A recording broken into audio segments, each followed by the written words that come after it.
Hey everyone! Welcome to the very first episode of WTF is, where we dive deep into the weird, wonderful, and sometimes wacky world of anime. I'm Anime Recap Empire, and today we're going on a journey with a 1,000-year-old elf who's got one hell of a story. That's right, we're talking about Frieren, Beyond Journey's End, the anime that asks, what happens after the heroes defeat the Demon King? So, we all know how most fantasy stories end, right? The heroes fight the big boss, they win, and everything's great. That's exactly how Frieren Beyond Journey's End starts. The main characters already defeated the Demon King, saved the world, and now they're returning home as heroes.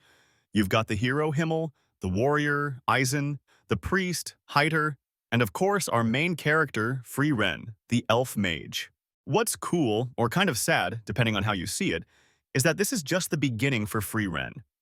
See, while her human companions are celebrating the end of their journey, Frieren's thinking about the next 100, 500, or even 1,000 years. She's an elf, and they live forever compared to humans. So for her, the time she spent adventuring with them feels super short, like a drop in the ocean. Now, here's where the emotional stuff comes in. Frieren sets off again to explore the world because why not? She's got centuries ahead of her. But her friends? They don't. Years pass, and when she comes back to visit, things are completely different. Himmel, the brave and noble hero, has aged, and eventually he dies. This hits Frieren hard. It's not that she didn't care about him, but more like she didn't realize how little time they had together. It's a real eye-opener for Frieren. For someone who's practically immortal, she starts to understand that human lives are so much shorter than she thought. And because of that, every moment matters. The death of Himmel shakes Frieren. She's filled with regret, realizing she never really got to know him on a deeper level. She was so focused on magic and her own journey that she didn't cherish the time she had with her friends. This sets the stage for the rest of the series. Frieren decides to honor her old companions by learning more about the world they loved, and in doing so, she hopes to understand humans better. She picks up an apprentice along the way, a young girl named Fern, who kind of serves as a reminder of the human world and its fragility. Together, they go on a new adventure, but this time it's not about saving the world. It's about self-discovery and understanding the meaning of time, friendship, and life. As Frieren continues her journey with Fern, they're eventually joined by Stark, a young warrior in training. Now, Fern and Stark bring very different dynamics to the group. Fern is serious, focused, and constantly pushing herself to master magic under Frieren's guidance. Stark, on the other hand, is a bit more laid back but carries his own weight in battle. Together, they make for a unique team. Fern is no ordinary apprentice. She's smart, quick to learn, and determined to grow stronger. What's fascinating about her relationship with Frieren is that she's not just learning magic, she's also helping Frieren understand the human world better. Fern's youth and curiosity force Frieren to confront emotions she's long buried. Through Fern, Frieren sees the passion and fragility of human life firsthand. Fern's determination often surprises Frieren. Where Frieren once cared only about her magic, Fern cares deeply about the people around her, whether it's helping strangers or proving herself worthy as Frieren's apprentice. In many ways, Fern represents the kind of focus and attention to life that Frieren lacked when she traveled with her old companions. Frieren sees in Fern what she wishes she had understood before, that humans live for the connections they make. And then there's Stark. Stark is powerful, no doubt, but what makes him interesting is his humility. He's not cocky or overconfident like you'd expect a warrior to be. If anything, he's unsure of himself at times, often underestimating his own strength. But Stark grows just as much as Fern throughout the series. Together, they form the new heart of Frieren's journey, reminding her of her old party, but with their own unique struggles and personalities. As the three of them travel together, Frieren starts to understand what she missed the first time around.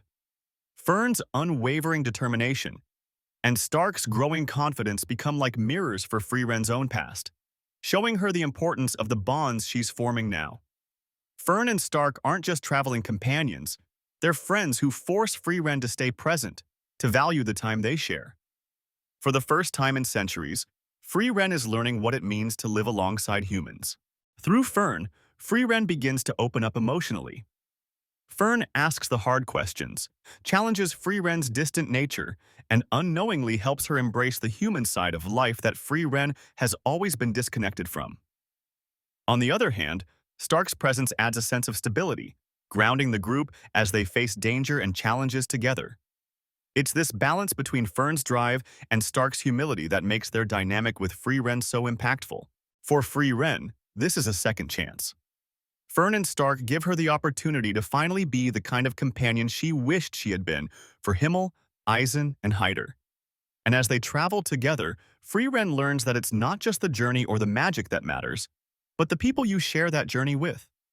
Through Fern's growth and Stark's steady presence, Frieren is finally starting to live again. So let's talk about Frieren as a character. She's not your typical main protagonist. She's quiet, emotionally distant, and pretty awkward when it comes to dealing with humans, but that's what makes her interesting. Over the course of the story, we see her grow in ways that are more internal than external. It's not about learning new spells or becoming a stronger mage. It's about understanding the people she meets and learning to value the short time they have. The animation in Frieren is stunning. The backgrounds, the landscapes, and the magical effects are all beautifully drawn. The studio behind it, Madhouse, really nailed the atmosphere. It's peaceful but also kind of melancholic, fitting perfectly with the tone of the story. And while this isn't an action-heavy anime, the battles and magic scenes are really well done, smooth and detailed without being over the top. Now, I gotta be real with you, this anime is a slow burn. If you're expecting fast-paced action or a lot of fight scenes, this might not be the show for you, but if you like stories that focus on characters, emotions, and deep themes, you're in for a treat. The whole show revolves around time, loss, and what it means to live a meaningful life. Frieren, with her centuries-long lifespan, is trying to figure out how to appreciate the people around her before it's too late. So, WTF is Frieren, Beyond Journey's End? It's a story about life, death, and everything in between. It's not your typical fantasy adventure, and that's what makes it stand out. I'll be honest, it's not for everyone. If you're into high-energy, fast-paced anime, this might feel too slow. But if you're looking for something more thoughtful, more emotional, Frieren delivers. The art? Beautiful. The characters? Deep and relatable, even the immortal ones. The pacing? Slow but meaningful. For me, this anime gets a solid 8 out of 10. It's got heart, it's got style, and it makes you think about how precious time really is. If you're in the mood for something introspective, definitely give Frieren a watch. But if you want constant action, maybe check out some other titles first. That's it for today's episode of WTF Is. If you enjoyed this breakdown and want more anime content, don't forget to hit that subscribe button, give this video a thumbs up, and let me know in the comments what anime you'd like me to cover next. Catch you in the next one.